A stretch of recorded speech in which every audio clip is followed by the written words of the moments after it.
Elena realized she had stopped waiting for his voice. She sat on the edge of the massive bed, hands folded in her lap, listening to the sound of the house breathing, air vents humming, distant footsteps that never came closer. She had been married for 6 months. 6 months inside Luca Moretti's estate. 6 months of shared nights, shared meals, shared walls. And not a single real conversation. She stood and crossed the room, her heels echoing too loudly against marble floors that felt colder each day. The mirror caught her reflection, perfectly dressed, perfectly composed, perfectly invisible. She opened her mouth to practice what she might say if he ever asked how she was doing. Nothing came out. The door opened without warning.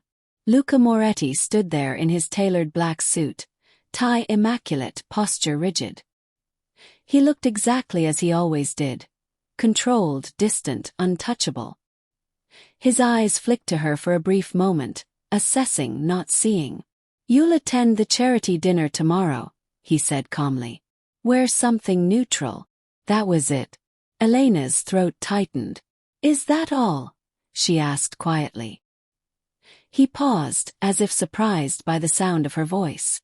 "What else would there be?" She swallowed. "Do you ever wonder why I don't speak anymore?" Silence. Luca studied her then, not with concern but with calculation. "You're safe here," he said finally. "That's what matters." If Federal guarded. She took a step closer. "Do you know what it feels like," she asked, voice trembling now, "to give someone everything you are and receive nothing back?" Something unreadable flickered across his face. Discomfort, guilt, fear. He turned away. "Some things," he said evenly, "are better left unsaid." That was when Elena understood. This silence wasn't absence. It was policy. 2 months earlier, Elena Rossi had sat across from a long mahogany table in Rome, hands clenched in her lap, listening as men in dark suits discussed her future like an acquisition.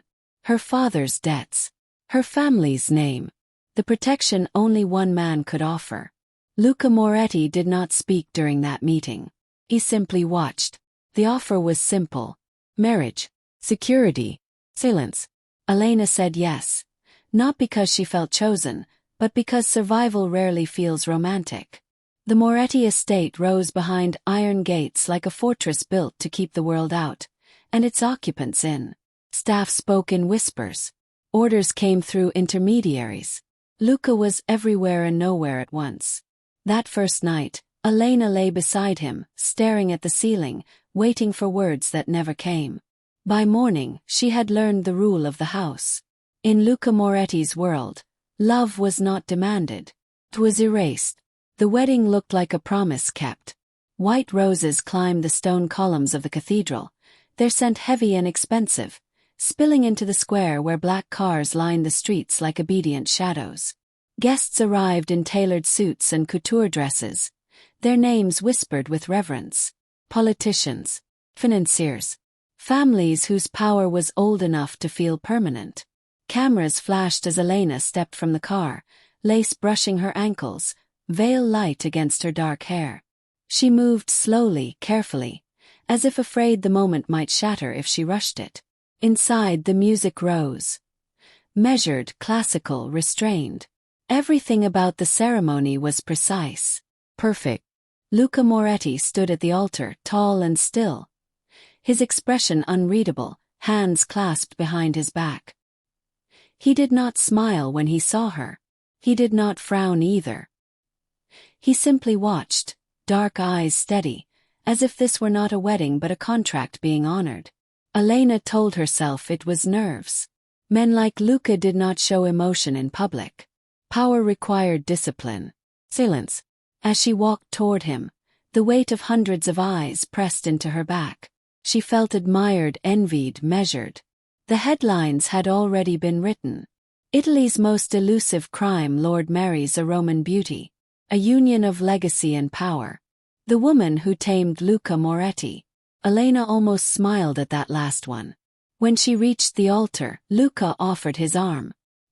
His touch was brief, formal, cool through the fabric of his suit. The priest spoke. Vows were exchanged. Rings slid into place. Luca's voice was calm, and even when he said "I do," as if the words carried no more weight than a signature at the bottom of a page. Elena's voice wavered only once. She told herself that love didn't always announce itself loudly.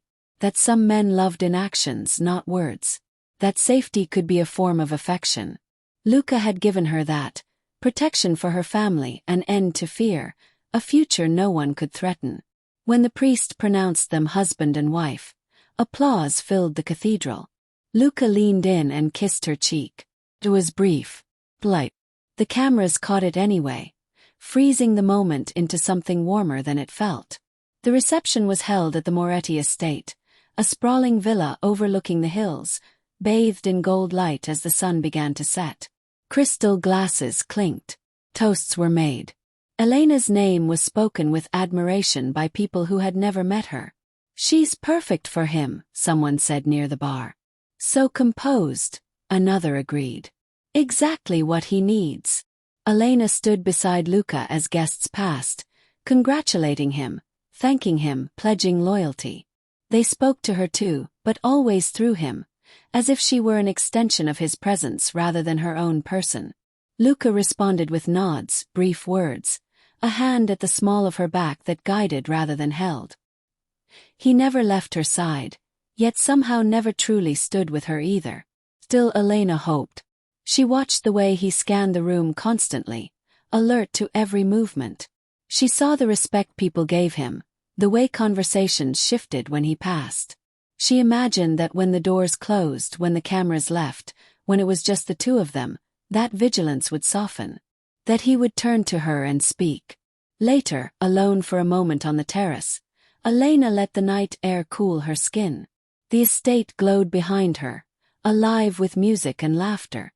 She rested a hand over the ring on her finger, the diamond heavy and unfamiliar. This is the beginning, she told herself. Luca joined her without a sound. He stood beside her, facing the hills, close enough that their sleeves brushed. "Are you overwhelmed?" he asked. The question startled her. It was the first time he had spoken to her directly all evening. "A little," she admitted, heart lifting. "But happy." He nodded, as if filing the information away. "Good. Everything went as planned." Planned. She turned to look at him, searching his face for something. Warmth, curiosity, reassurance. His expression remained composed, distant. "I know this isn't traditional," she said carefully. "But I believe we can build something real. With time." Luca's jaw tightened almost imperceptibly. He looked out at the darkening horizon again.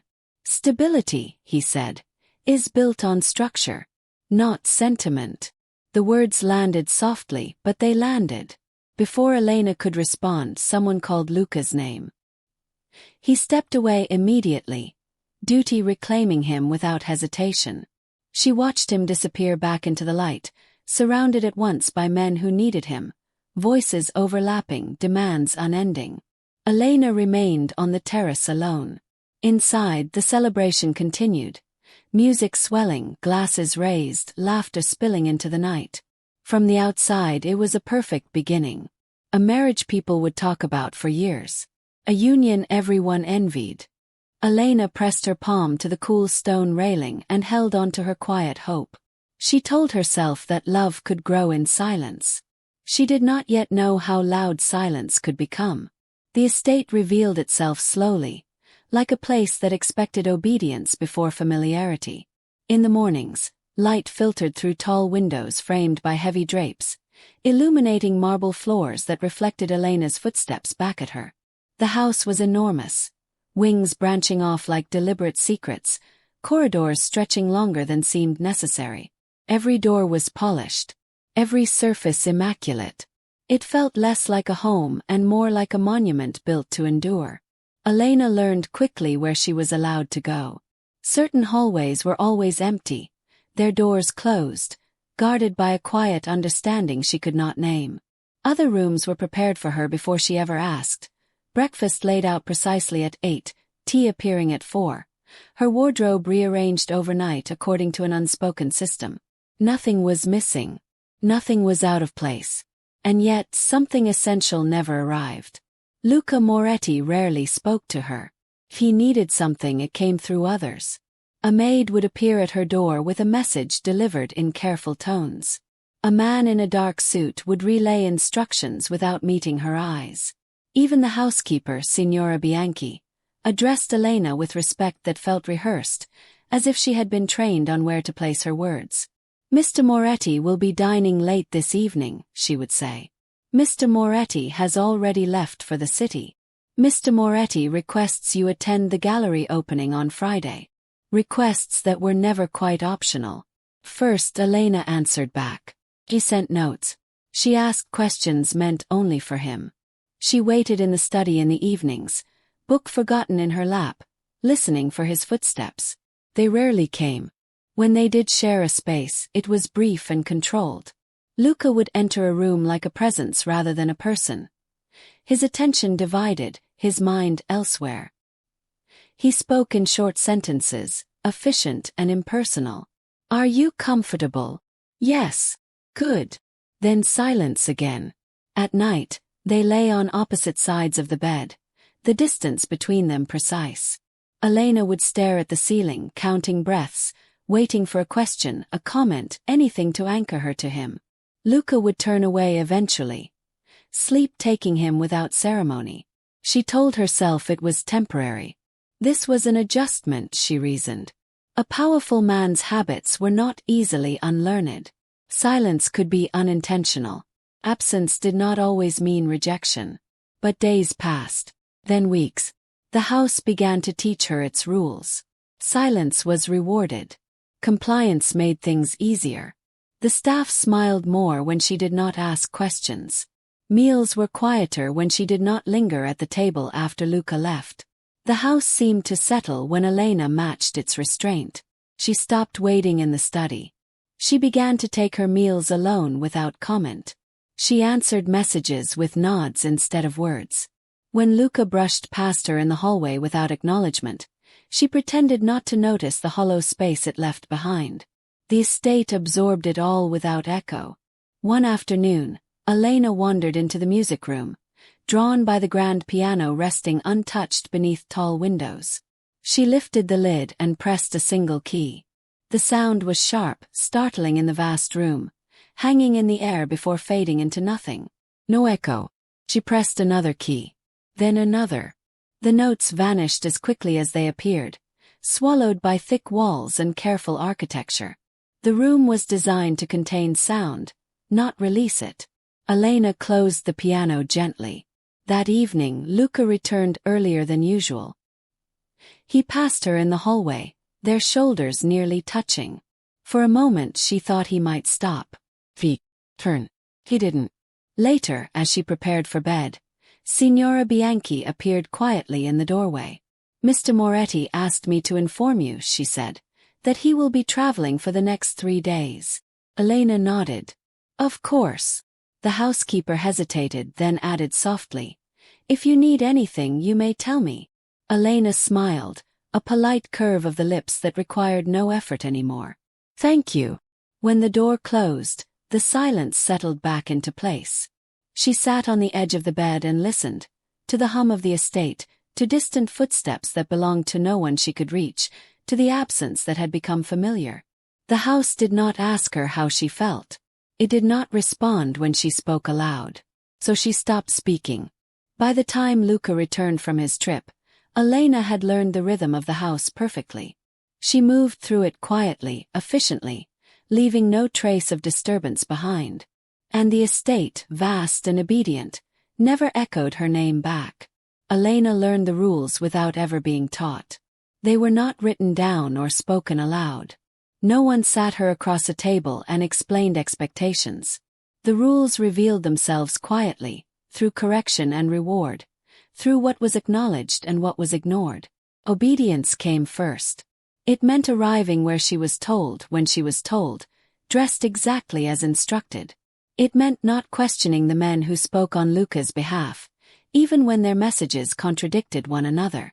It meant accepting that plans could change without warning, that her presence might be required or dismissed at a moment's notice. When Luca said, "You'll attend," she attended. When he said nothing at all, she waited. Appearances came next. Elena discovered that how she looked mattered more than how she felt. The wardrobe delivered to her room grew steadily. Tailored dresses in muted tones, elegant coats, jewelry chosen for visibility rather than beauty. Nothing loud. Nothing personal. Each outfit seemed designed to present stability, control, and quiet wealth. At events, she stood beside Luca with practiced ease, her posture flawless, her smile restrained. She learned when to nod, when to laugh softly, when to say nothing. Conversations flowed around her, never quite including her, but always aware of her presence. "Mrs. Moretti," they would say, eyes assessing, approving. "You suit him," someone once murmured, as if it were the highest compliment. Luca never corrected them. Photographs appeared in magazines and online. Him composed and distant, her serene and elegant. The image told a story of harmony. Power contained. A marriage that worked. Elena studied those photographs sometimes, searching for herself in them. She looked calm. She looked secure. She looked like a woman who had everything she needed. Emotional restraint was the hardest rule to master. It required her to fold feelings neatly away, to smooth over disappointment before it reached her face. It meant swallowing questions that had nowhere to land. It meant never asking Luca why he kept her at arm's length, never asking if he noticed how quiet she had become. The first time she broke this rule, it was small. They were alone in the dining room, the long table set for two. Luca ate efficiently, eyes occasionally flicking to his phone. Elena watched him for several minutes before speaking. "Do you ever regret it?" she asked. "Marrying me?" The question hung between them, fragile. Luca looked up slowly. His expression did not harden, but something closed. "Regret is not a useful concept," he said. "We made a practical decision." Elena nodded, heart sinking. "Of course." He returned to his meal. The conversation ended as if it had never begun. She did not ask again. Over time, Elena adjusted. She learned to keep her thoughts contained, her hopes modest. She began to anticipate what Luca needed before he asked, arranging herself around his life like furniture placed for convenience rather than comfort. When guests praised her, she thanked them. When Luca forgot she was in the room, she stayed silent. When loneliness pressed too hard against her chest, she breathed through it. The staff noticed the change. "You've settled in well," Signora Bianchi remarked one afternoon, watching Elena oversee preparations for a dinner she would barely attend. "The house responds better when there is calm." Elena smiled faintly. "I'm glad." That night, Luca paused at the bedroom door. It was brief, so brief she almost missed it. "You handled today well," he said. The words were neutral, but they landed heavily. Praise in this house was rare. "Thank you," she replied. He nodded once and left the room. Elena sat on the edge of the bed long after, replaying the exchange. The approval should have comforted her. Instead, it left her unsettled. She had done well by becoming smaller, quieter, easier to manage. She wondered when that had started to feel like an achievement. Later, standing before the mirror, Elena practiced the expression she wore most often now. Composed, distant, unreadable. It mirrored Luca's more each day. She barely recognized the softness she had once carried so openly. The rules had done their work. Obedience kept the house peaceful. Appearances kept the world convinced. Emotional restraint kept everything intact. Elena reached up and removed her earrings, setting them carefully on the dresser. She watched her reflection do the same, precise and controlled. For the first time, it occurred to her that the rules were not meant to protect her. They were meant to preserve the silence. And she had learned them perfectly. The silence stretched until it lost its edges. At first, Elena still counted the days. She marked time by Luca's comings and goings, by the rare moments when their paths crossed in hallways or doorways. She told herself that even silence could be temporary, that it could be a phase, a pause before something better. Then the weeks passed. There were no conversations anymore. Not even the brief, functional exchanges that had once punctuated their days. Instructions arrived through others. Updates were delivered secondhand. Luca moved through the house like a shadow that never quite touched her. When they shared the same room, he spoke into the air rather than to her. Comment to a guard. Question for an aide. Never her. At night, Elena lay awake listening to his breathing, steady and distant. She wondered if he noticed how still she was, how carefully she avoided disturbing the space between them. She wondered if he could feel the weight of her presence at all. She tried once more to bridge it. One evening when Luca returned late, she was seated in the sitting room, a book open but unread. He paused when he saw her, surprise flickering briefly across his face. "Luca," she said softly. He stopped but did not turn fully toward her. "Yes. I haven't spoken to you in days. Was long enough to hope." "I've been busy," he replied. "Is there something you need?" The question was precise, transactional.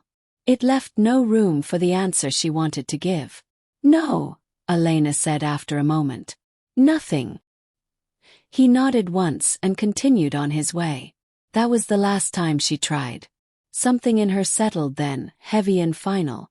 The silence was not accidental. It was deliberate, maintained, reinforced. Each unanswered attempt had taught her the same lesson. Her voice had no place here, so she withdrew it. Elena stopped initiating conversation. She stopped filling the quiet with polite questions or careful comments. When spoken to, she answered briefly, efficiently. When ignored, she accepted it without reaction. The house adjusted immediately. Meals became quieter. Staff moved around her with practiced ease, no longer waiting for instructions that would never come.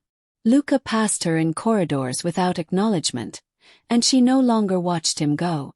Days blurred into one another. Morning light, afternoon stillness, evening shadows. Elena drifted through them all, present but untouched. She realized one afternoon that she had not spoken a single word all day. The discovery startled her, not with panic but with a strange calm. She tested it then, experimentally, keeping her silence as she moved through the estate.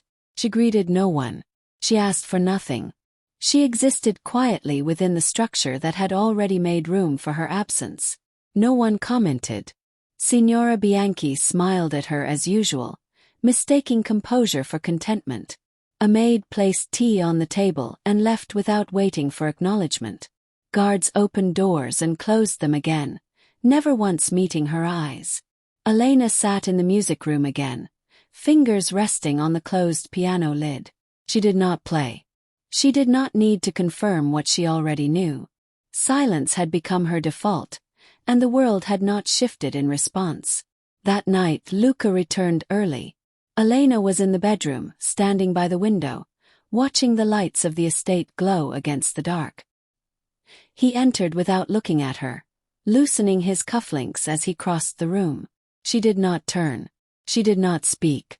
Minutes passed. Luca glanced in her direction once, as if noticing her presence for the first time. "You didn't attend dinner," he said.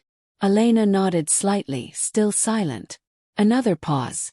"Are you unwell?" The question was almost perfunctory, asked out of obligation rather than concern. She shook her head. "Fine," he said, satisfied. He changed into sleep clothes and lay down without another word. Elena remained by the window, staring at her reflection in the glass. She watched herself carefully, as if observing a stranger. Her face was calm, her posture relaxed. She looked exactly like the woman she had been expected to become. When she finally lay down beside him, she realized something with quiet clarity. She had not been silenced. She had chosen it. And the most frightening part was not how easily she had done it, but how completely unnoticed it had gone. In a house built to contain sound, Elena Rossi had disappeared without leaving an echo.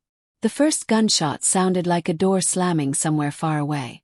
Elena was stepping out of the car when Luca's hand closed around her arm with sudden force. The world tilted. Voices rose. The quiet order of the street shattered into sharp movement and shouting commands.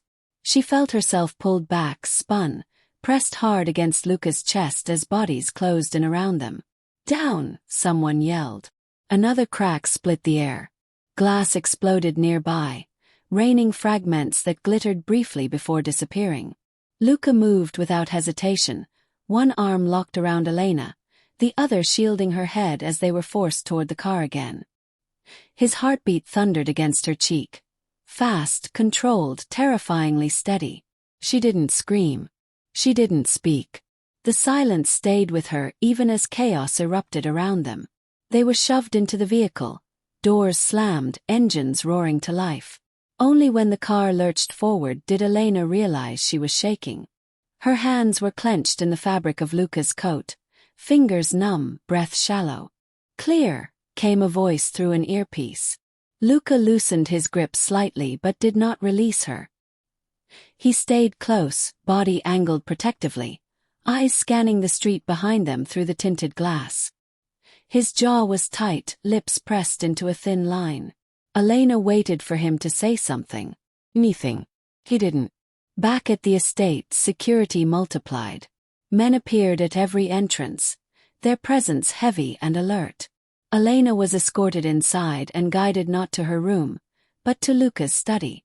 The door closed behind them with a decisive click.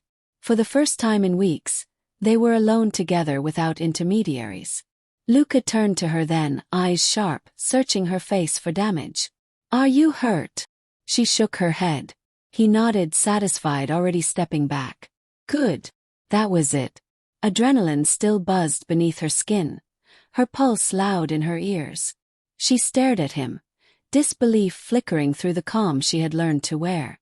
"Someone tried to kill you," she said quietly. Her voice sounded unfamiliar, rough from disuse. "Yes. And that's all you have to say." He hesitated just for a fraction of a second. "This is my world," he replied. "It doesn't need commentary." The distance reasserted itself immediately, as if the moment in the street had never happened. For the rest of the night, they were kept in close proximity by necessity rather than choice. Security insisted Elena remain near Luca at all times. They ate in the same room, sat across from one another at a small table instead of opposite ends of the estate. Elena noticed everything. The way Luca's gaze never quite met hers. The way his attention fractured constantly, listening for threats only he could sense. The way his hand rested on the table, relaxed but ready, a man built for danger who did not know what to do with tenderness. She watched him as he spoke quietly into his phone, issuing orders, dismantling the attempt with ruthless efficiency. He was composed, lethal, entirely himself. When he finished, he looked up and caught her staring. "What is it?" he asked. "You held me," she said. "Not an accusation. An observation." "Yes. You don't usually." His eyes hardened slightly. "That was different. Because you thought I might die." The question slipped out before she could stop it. "No," he said after a moment. "Because it would have been inconvenient." The word landed heavily between them. Elena nodded once, absorbing it. She did not argue. She did not retreat. She simply folded the information into the growing understanding of who he was, and what he was not capable of giving. Later, as night deepened and the house settled into a tense stillness, they found themselves in the same bedroom again. Security waited outside the door. Inside, the space felt smaller, charged with things neither of them would name. Luca removed his jacket and placed it carefully over a chair. Elena sat on the edge of the bed, hands resting in her lap, posture perfect. They shared the room but not the moment. "I'll be increasing protection," Luca said. "You won't leave the estate for a while." Elena nodded.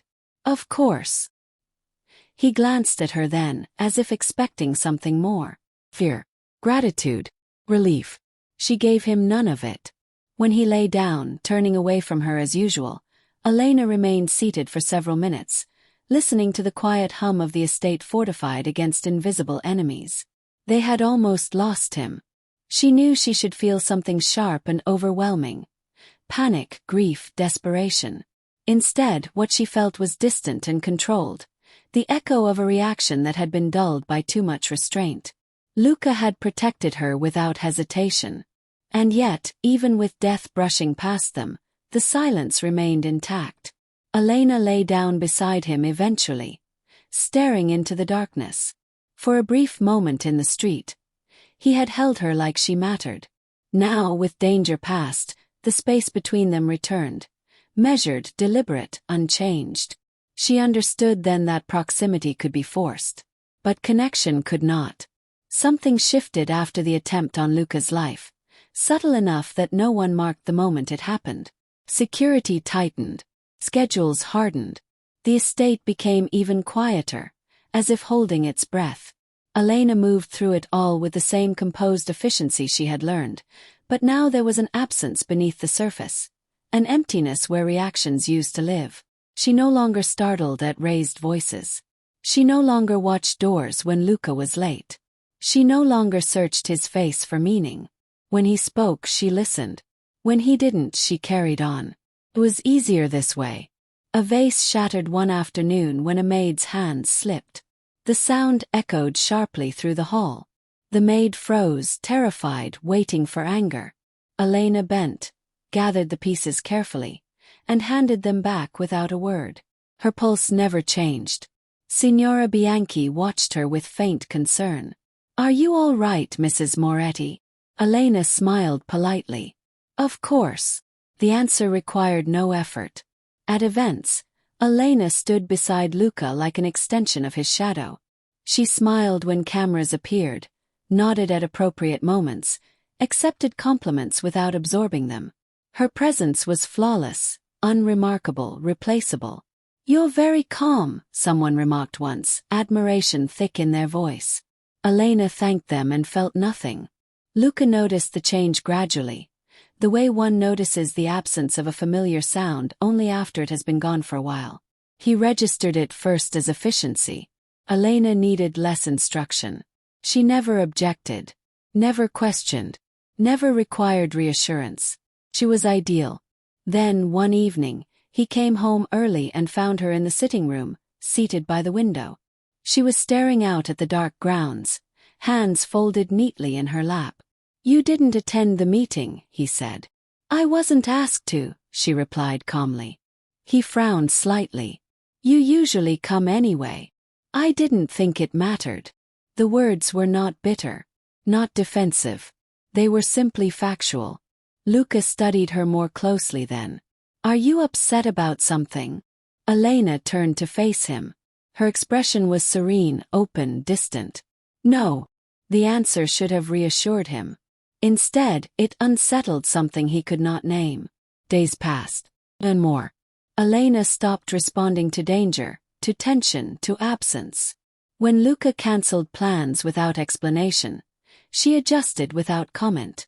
When he disappeared for days, she did not ask where he had been. When he brushed past her without acknowledgement, she did not flinch. The house ran smoother than ever. It was only when Luca raised his voice, once sharply during a call, that he noticed Elena did not react at all. She remained seated, reading, the sound passing through her like wine through an open window. He ended the call abruptly. "Elena," he said. She looked up at once. Attentive. Polite. "Yes. You didn't hear me." "I did." And what?" The question caught him off guard. He stared at her, searching for irritation, concern, anything. There was nothing there. "Never mind," he said, dismissing it. He turned away, unsettled, though he could not have explained why. That night, as they lay in bed, Luca spoke into the darkness. "Security reports another potential threat." "I see," Elena replied. "You're not worried?" She considered the question. "No." He turned toward her then, propping himself on one elbow. "Why not?" Elena met his gaze calmly. "You always handle things." The words should have pleased him. They didn't. He watched her for a long moment, her face smooth and unreadable, her eyes clear but distant. "Do you trust me that much?" he asked.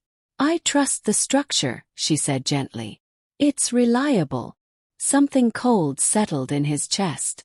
The realization came too late and all at once. Elena wasn't calm because she felt safe. She was calm because she no longer cared what happened. Luca sat up, suddenly alert. Elena, he said again, sharper now. Look at me. She did. Immediately. Perfectly. What do you want? She asked. The question struck him harder than any accusation could have. He opened his mouth and found nothing ready. No reassurance. No apology. No language for the distance he had built brick by brick. For the first time, Luca Moretti felt something dangerously close to fear. Not fear of enemies. Not fear of loss of power. Fear that the woman beside him had already left. Quietly, completely. While he was still standing in the room. Elena turned away and lay down, facing the window. Within minutes, her breathing slowed, even and distant. Luca remained awake long after. He had mastered silence as a weapon, a shield, a way of keeping the world at bay. Only now did he understand its cost. By the time he reached for her, tentative, uncertain, Elena was already gone somewhere he could not follow. And the silence, for the first time, did not obey him. It happened without drama. No raised voices. No shattered objects. No storm of emotion breaking through the walls Luca had built so carefully. Elena chose the moment the way she chose everything now. Quietly, deliberately, when there was nothing left to lose. They were alone in the dining room. The long table set but untouched. Luca reviewed documents on his tablet. Expression focused, contained. Elena watched him for several seconds, noting how easily he slipped into command. How comfortable silence was for him when it worked in his favor. Luca, she said. He looked up immediately. The sharpness in his eyes softened just enough to acknowledge her. Yes. I need to speak, she continued, voice steady. And I need you to listen. Something in her tone made him set the tablet aside. He leaned back in his chair, guarded but attentive. Go on. Elena drew a slow breath. She didn't rush. She didn't brace herself. There was no trembling left in her to manage. I disappeared, she said simply. And you let me. Luca frowned. What do you mean? I stopped reacting. I stopped asking. I stopped hoping. She met his gaze, unwavering. You noticed only when it became inconvenient. That's not. She lifted a hand, calm but firm. Stop. I am not angry, she said. Anger requires expectation. I moved past that. The words landed heavier than any accusation. Luca shifted in his seat, discomfort flickering across his face. Elena, if this is about my work. It's about your silence, she interrupted. It always has been. She stood then, not to dominate the space, but to claim it. You built a world where everything speaks for you, your money, your men, your reputation. And you used it to avoid the one thing you were afraid to do.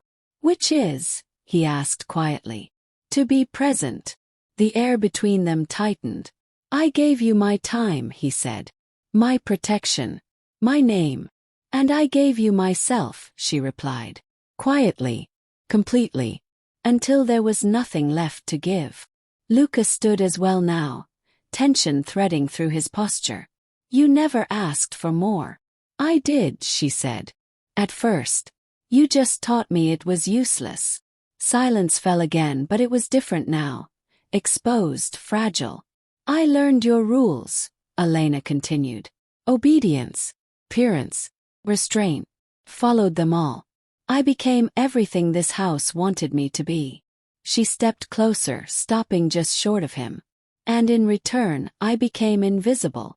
Luca opened his mouth, closed it.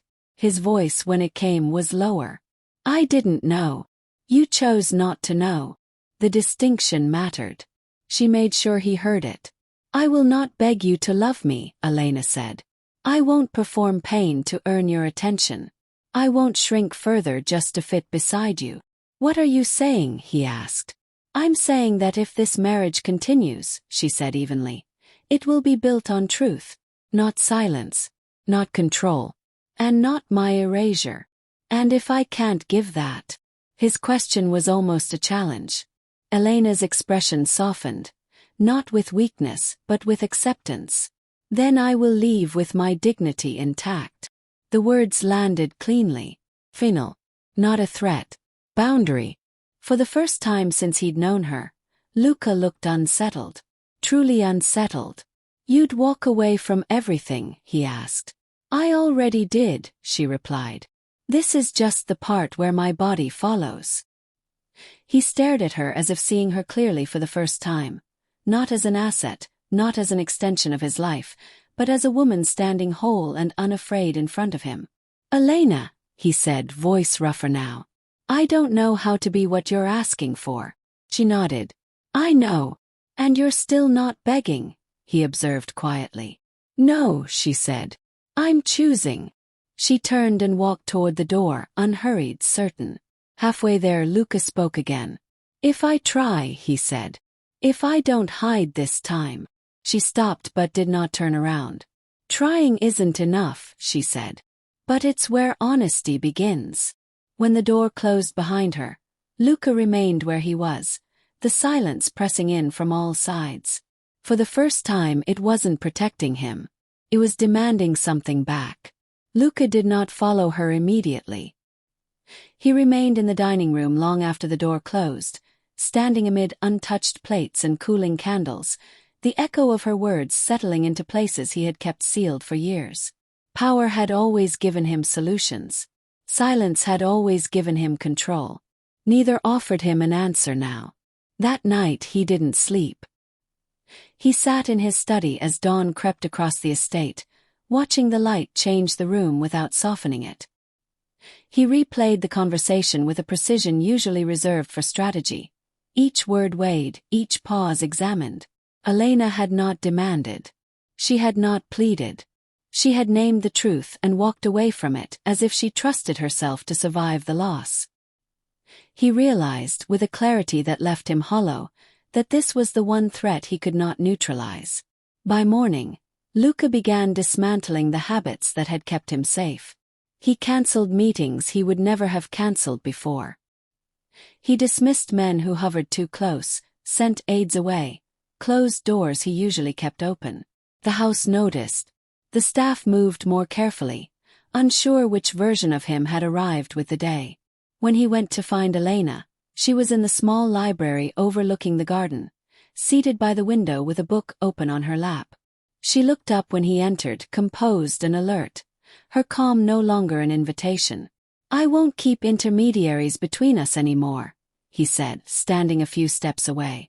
If I need something, I'll ask you myself. She regarded him quietly. That's a change. I'm not offering it as a favor, he continued. I'm stating a correction. Elena closed the book. Why now? Because I'm afraid, he thought. He did not say it. Because I underestimated the damage, he replied instead. And because power doesn't repair what silence breaks. She studied him, not softened, not impressed. Words are easy, she said. Especially for someone used to command. I know, he said. That's why I'm starting where I'm weakest.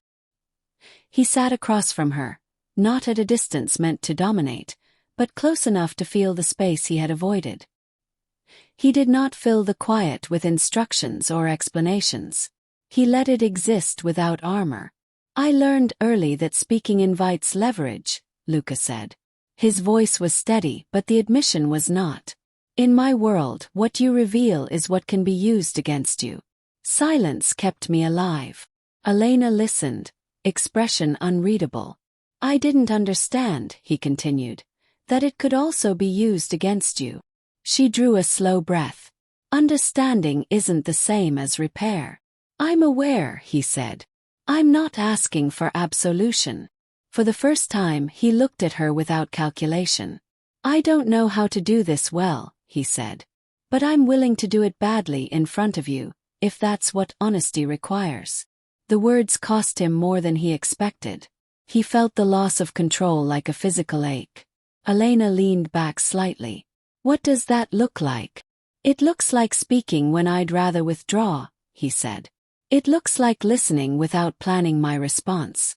It looks like admitting when I don't know how to be present. She held his gaze. And when it feels dangerous. Then, especially then. There was a long pause. The garden outside was quiet, the leaves barely moving. Elena, Luca said softly, I was taught that vulnerability is an invitation to be destroyed. And I was taught, she replied, that silence is something to endure.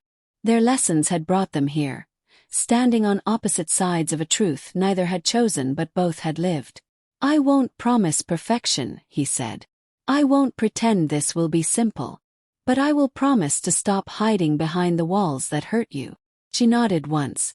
That's not the same as asking me to stay. No, he said. It isn't. They sat there for several minutes, neither reaching for the other, neither retreating. The distance between them felt honest for the first time, earned rather than imposed.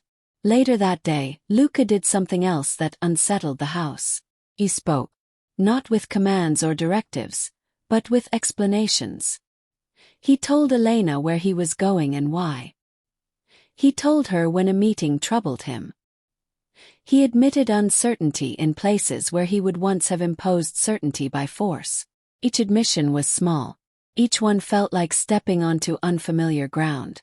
That evening, when they stood in the doorway of their bedroom, Luca stopped. I'll sleep elsewhere if you prefer, he said. This isn't a performance. Elena considered him. Stay, she said. But don't disappear. I won't, he replied.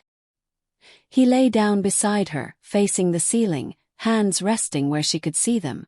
The silence returned, but it was no longer a weapon. It was simply space, unfilled waiting. For the first time, Luca understood that power could enforce proximity. But only vulnerability could invite someone to remain. And for the first time in his life, he chose to risk it. The choice did not arrive all at once. It unfolded quietly, over mornings that no longer felt heavy and evenings that were no longer empty by design. Luca spoke more now. Not constantly, not easily, but deliberately. Elena listened without filling the gaps for him. They moved through the house together without pretending the past had not happened. Nothing was erased.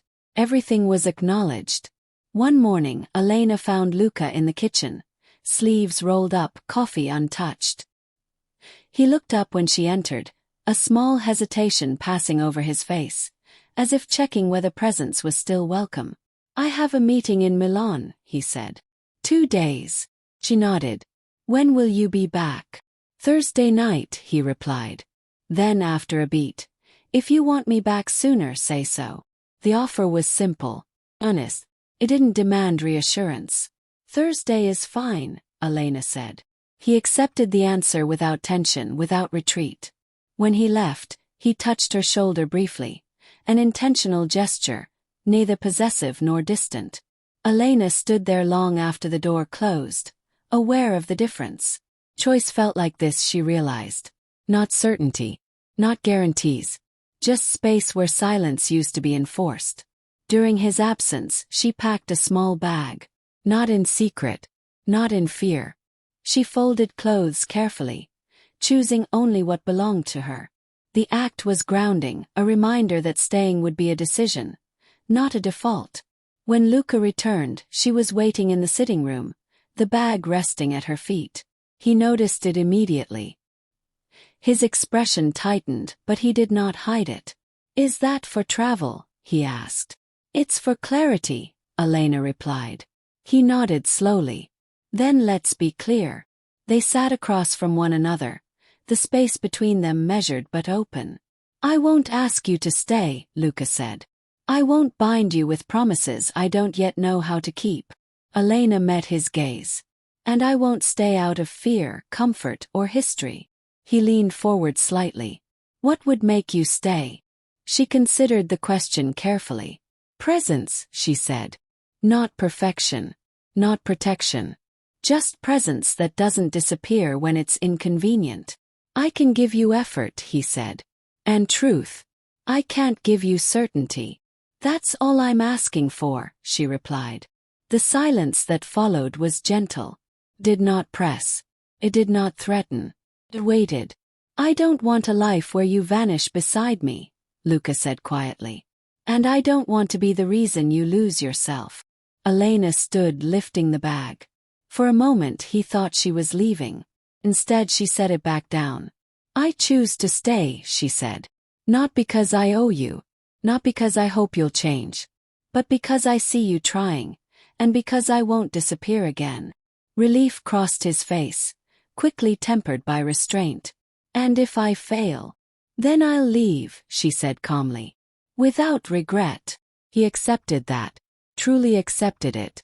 There was no bargaining in his eyes, no attempt to negotiate her boundary away. That night they slept in the same bed, not touching, not distant. The space between them was neither imposed nor guarded. Simply existed, honest and unafraid. Not dramatically. Not all at once. Silence still appeared, but it no longer ruled. One evening, standing on the terrace as the city lights glowed beyond the hills, Luca turned to her.